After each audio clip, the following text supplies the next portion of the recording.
Well, we've planned this day. We put the invitations out for this day, and I don't know, John or somebody came up with the idea about summertime and the living is easy. I don't know where the idea came from, but it just came in and appeared on invitation, and we're doing this kind of day and barbecue and invited people to come on later, which would be great. And you know the song, don't you? Summertime, the living is easy. George and Ira Gershwin, 1935. Porgy and Bess. Do you remember it, David? Dim and distant memory.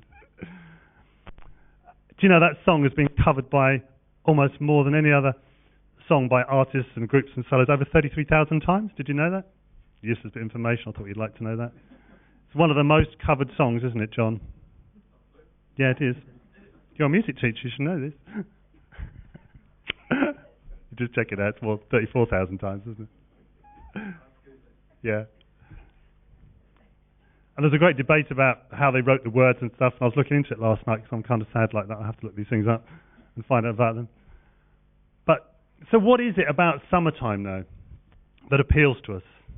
There's something about summertime, the warmth of the sunshine, which does come out today. It was out yesterday, it's going to be out all week, we know this, by faith, it's going to be out. What about the sunshine makes us feel so good?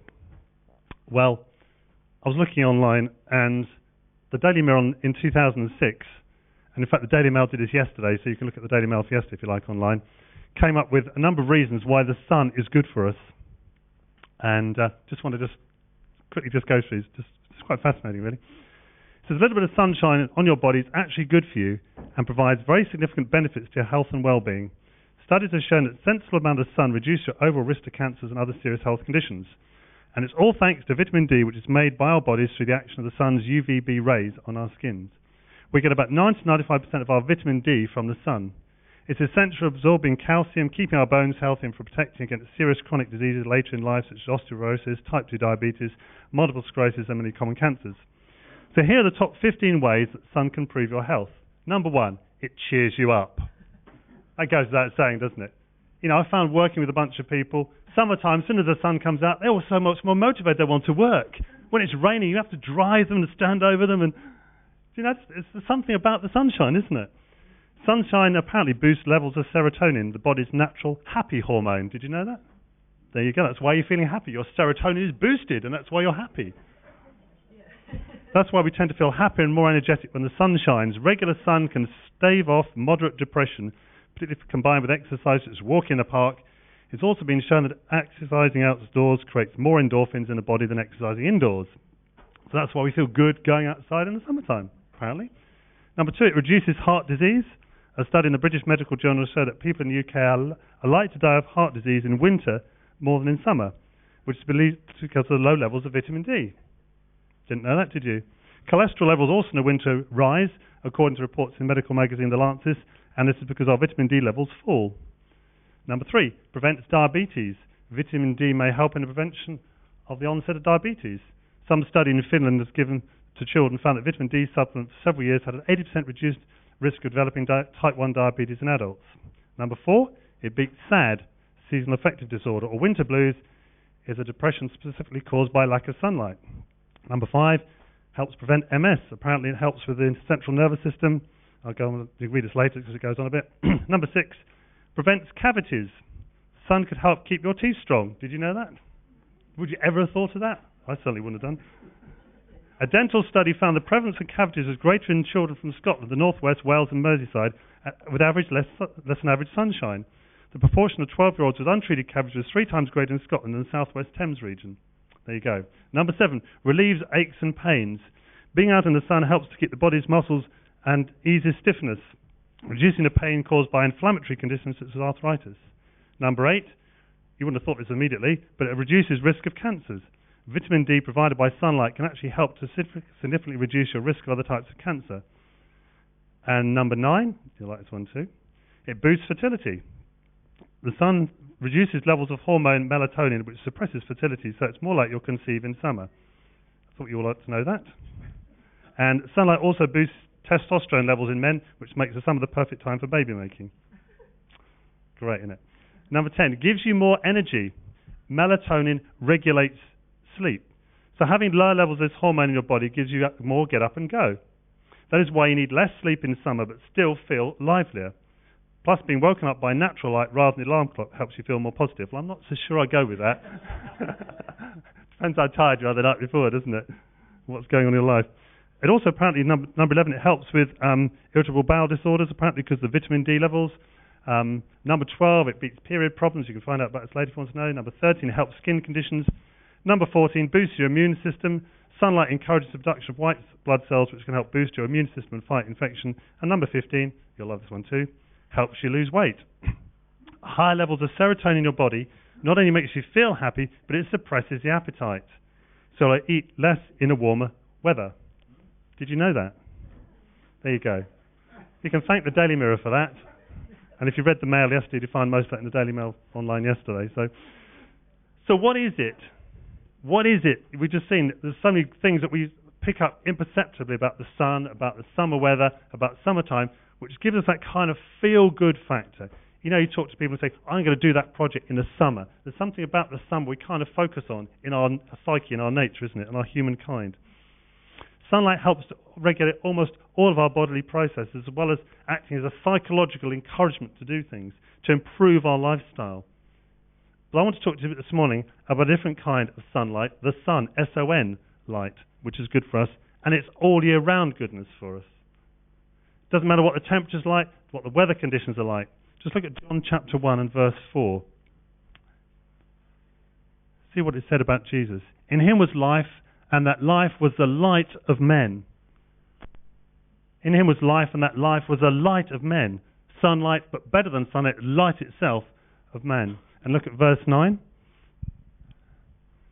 The true light that gives light to every man was coming into the world. The true light that gives light to every man. Jesus gives us light for every one of us. The true light, there's no other light that compared to it. It is the truth. It is the best.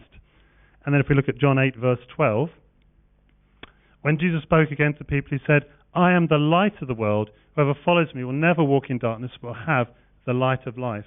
Jesus is the light of the world. We walk with him. We'll never walk in darkness. We'll have the light of life. Summer, spring, autumn, winter, doesn't matter. We'll have it all year round because he is the light of life. Having the sunlight of him shining upon us, his amazing love and grace to us, can make us feel good all year round. Seriously.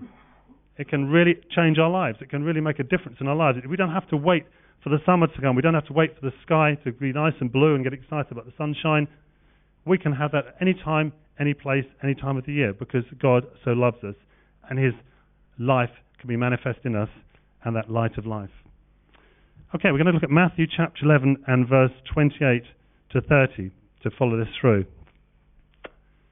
Jesus said, come to me, all who are weary and burdened, and I will give you rest. Take my yoke upon you, and learn from me, for I am gentle and humble in heart, and you will find rest for your souls. For my yoke is easy, and my burden is light. Really well-known verse, that, isn't it? And to put it into context, Jesus' listeners were exhausted from trying to keep up with the expectations of keeping the law, to keeping the commandments. They found they couldn't do it, and they were just struggling. And here comes Jesus with something completely fresh, something completely new. The same is true for us today, isn't it?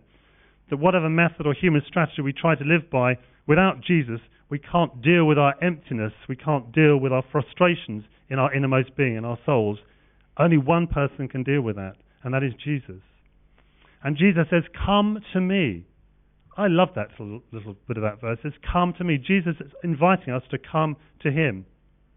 He doesn't give us any preconditions. He doesn't say, well, when you're good enough, when you've done all the right things, when you're having a good day, when it's all going swimmingly. He just says, come to me. That is an amazing invitation to us, isn't it? It shows the desire and compassion of his heart towards us. The Saviour of mankind saying, come to me. Not come to an idea, not come to a theology, not come to a commandment, but come to me, a person in whom is summed up grace and truth. Come to me. And then you'll find all that you need, that relief for all the oppression of law-keeping, the difficulty, the struggles you have with your soul. Come to me. Come to me. Whatever needs you have, come to me. When he says come to me, it's also saying to us that we need to turn away from all the other things that we've depended on in the past. Because when we come to Jesus, we have to turn away from those things which have given us strength, which have given us perhaps support, or perhaps we've even relied on. We have to come to Jesus and just look upon him. You know, when it says, fix your eyes upon Jesus in book of Hebrews, it doesn't just mean we stand there with some kind of holy glaze and go, gosh, you're wonderful. You can do that, that's great. But it's talking about when we fix our eyes, we're actually looking at Jesus and expecting something from him. We're expecting to draw from him all that he has for us. Our hope is that he's given us everything for life and godliness, the Bible tells us. So when we fix our eyes, we're looking to draw and to take from him. And that's what delights Jesus, because he's given it to us. And he wants to take those things by faith into our lives. Hebrews 4 and verse 16 gives us great confidence. It says, let us then approach the throne of grace with confidence, so that we may receive mercy and find grace to help us in our time of need. We can draw near and receive that mercy, the grace that we need. We need the grace every day, don't we? We need God's empowerment in our lives. We need his strength. We need his wisdom. We need his peace in our lives every day. And we draw near to him. And it says we can do that with confidence and with boldness. It's not something we can do hesitatingly or fearful that we're not going to be welcome. Because he says, come to me. Come to me. What a wonderful invitation. So we go back to the verse in Matthew 11.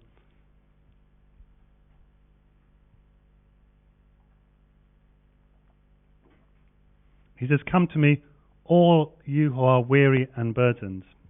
All, that means everyone. I like it when the Bible says all. It's quite definitive. Then you can't sort of, the devil's always trying to give you things to doubt God, isn't he? He's always trying to put one in there so you can say, oh, it doesn't really say that. And you have to check through it. It says, come to me, all. That's fine. That includes everyone, doesn't it? No matter what condition you're in. All who are weary and burdened.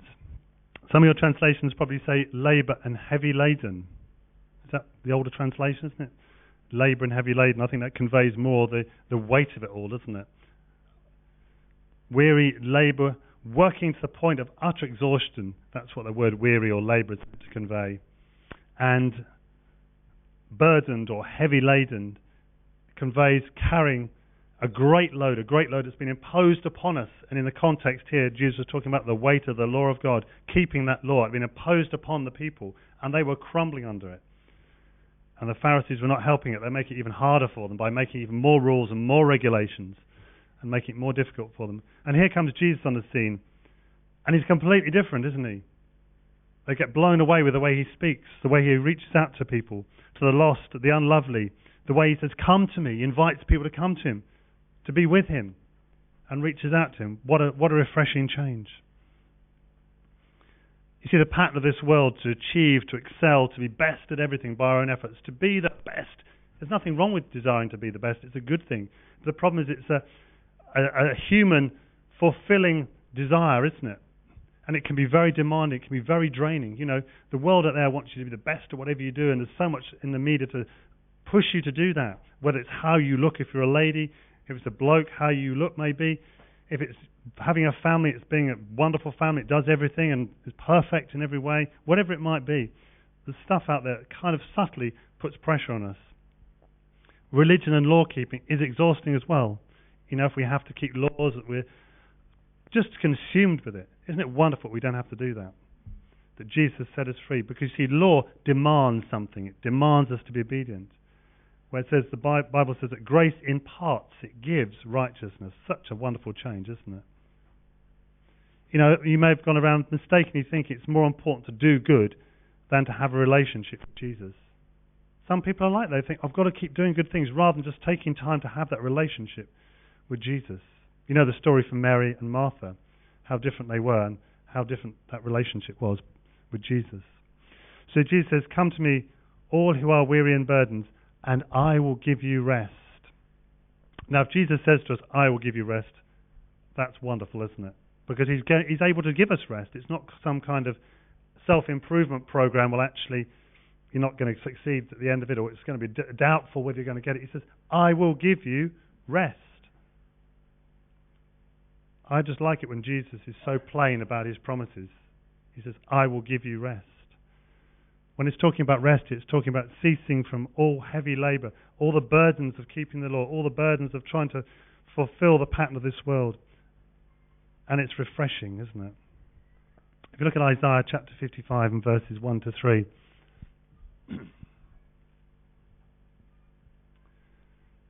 come. See that word come again, isn't it? That invitation. Come, all who are thirsty. Come to the waters.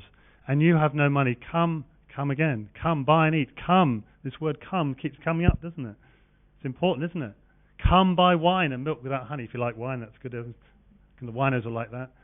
Without money and without cost. Why spend money on what is not bread and your labor on what does not satisfy? Listen to me and eat what is good, and your soul will delight in the riches of fare. Give ear and come to me, hear me, that your soul may live. I'll make an everlasting covenant with you, my faithful love, promised to David. God's heart is his people come to him and are refreshed by him. The law was not refreshing. The law was the opposite. The law was draining and debilitating. And if we try to live under law, that's the effect it has upon us. So it's much smarter to choose to live under grace, isn't it? Because under grace, we are refreshed. We are satisfied. We have the richest of fare in our lives. Let's go back to the verse in Matthew. Could you go to the main verse, sorry. Come back in a minute. Come to me, all are weary and burdened, and I will give you rest. The Bible tells us that we find true rest in God alone. If you look at Psalm 62, verses 1 and 5, it's one of some of my favourite verses, these two actually. It says, my soul finds rest in God alone, my salvation comes from him. And then verse 5, find rest, O my soul, in God alone, my hope comes from him. So our salvation and hope come from God as our souls, our minds, our wills, our emotions rest in God. Do you ever get restless? Restless in your mind, your will, your emotions? We all do from time to time, don't we? Things go in our lives, things happen in our lives, and we get restless inside. Isn't it wonderful to know we can find rest for those parts of our innermost being, that mind, that will, that emotion, find that rest in God. True rest in him, you know? You know, I can sit in our garden and look at our garden and sit there having a cup of tea and look at the pretty flowers, and I can think, that is having a rest, you know? Sitting down. That is nothing compared to the rest that we have in God, is it? Because we can come to him knowing that we do not have to do anything to please him. It has all been done. We can rest from the burden of sin, that our sin has been dealt with, has been separated as far as the east is from the west. The price has been paid for our sin. We no longer need to be fearful and anxious because we have a future and a hope in Christ. The word hope, we notice, is a confident expectation of favourable good in our lives. We have that in our lives. We don't have to strive to please God or others. We can come and enjoy that rest. Isn't that good? Isn't that good? And that, I find it amazing because I'm a person that likes to be doing things. When I sit around doing stuff, I get really frustrated. Don't you?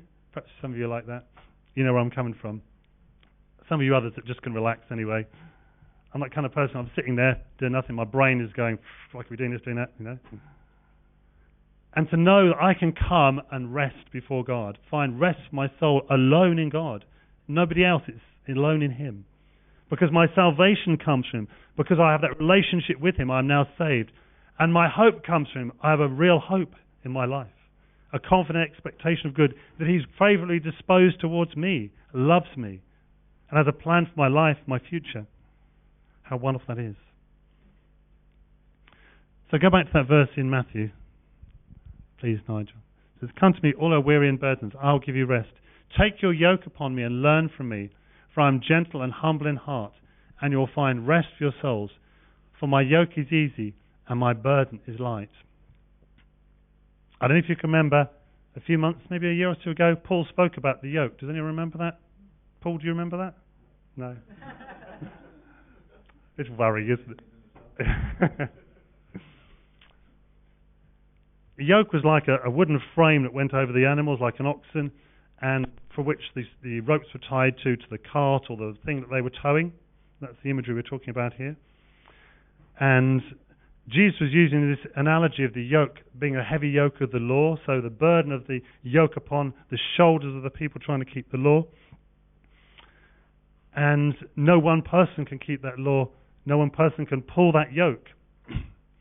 And Jesus comes along and says, take my yoke upon you. But the yoke he tells us to take upon ourselves is not a yoke that is heavy. It's not one that we're going to fall and crush under. It's not one that's going to, flatten us. And he says, take my yoke upon you and learn from me, for I'm gentle and humble in heart, and you'll find rest for your souls. It says, for my yoke is easy and my burden is light. The word translated for easy means useful, manageable, serviceable, that which fills a need and is well-fitting. I like that. The fact that his yoke upon us fits us well. It's made for us. And it says the word for burden is light. Light in weight, agile, not burdensome or overbearing. And we can do all of this because Jesus has fulfilled the law for us. We have life in him. We can take his yoke upon ourselves. Now, when they used to yoke up animals, they had two of them. And what they used to do is they used to have one mature animal, if you like, who was strong, who effectively knew the ropes, who knew what it was to pull the to pull the cart or whatever. And they had a younger one next to him, which was a learner, one that was to learn the ropes. Can you see where we're going with this? Yeah? So they hitched the two up together to pull the cart or the load or what it was, and the bigger one took the main share of the load and where the cart was going. The younger one was learning the ropes, was learning how to pull, but was not actually pulling. And Jesus was saying this in effect to us. He's saying, take my yoke upon you.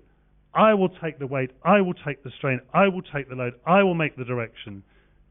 And it says, and learn from me. Just as that young oxen had to learn from the mature oxen. So he says, learn from me. That word learn in the Greek is matheo, which is like disciple, learner. Yeah? So learn from me. And he said, learn from me, for I am gentle and humble in heart. The fact he wants to teach us and to show us his grace is amazing. The problem with the Pharisees were that they were lording all over the people, weren't they? Making rules and telling people they tripped up, trying to catch people in sin and present them to Jesus. They were trying to trip people up. Where Jesus, I am gentle. I'm different. But he wasn't gentle in the sense he was soft. He was that combination of steel and velvet, meekness and majesty, and humble in heart. You see, Jesus doesn't want to give us another load. He doesn't want us to switch one heavy load for another heavy load. But he invites us to take his yoke upon ourselves, alongside him, where we can enjoy the rest that he gives us. You see, that's the difference between doing things for Jesus or doing things with him, isn't it? There's a difference, isn't there? We think, I've got to do this to serve the Lord. I've got to do these things to serve the Lord, rather than saying, I'm doing this with Jesus. What are we doing today? Where are we in this today? So I'd say to you, it's not just summertime and the living is easy. It's autumn time, winter time, springtime. I know George and Aragoshan would not be very happy with that. But do I care? No. Because the living is easy if we know Jesus. Because he says here, doesn't he? For my yoke is easy and my burden is light. The thing for us is to know which yoke we've got upon ourselves, isn't it? And to make sure that we're yoked with Jesus. And then we'll know the wondrous grace of having an easy yoke and a light burden in our lives. Knowing that we're free from anxiety, free from fears, free from all those things which so cripple us as human beings sometimes, things which hold us back. We won't be any longer beholden to the climate, We won't, will we? Tomorrow morning, if it happens to rain, we'll be excited because we know Jesus. We're above our circumstances, aren't we, in Jesus? What does the Bible tell us? We're seated with him in heavenly places at the right hand of God. We're not seated below the weather. We're seated with him.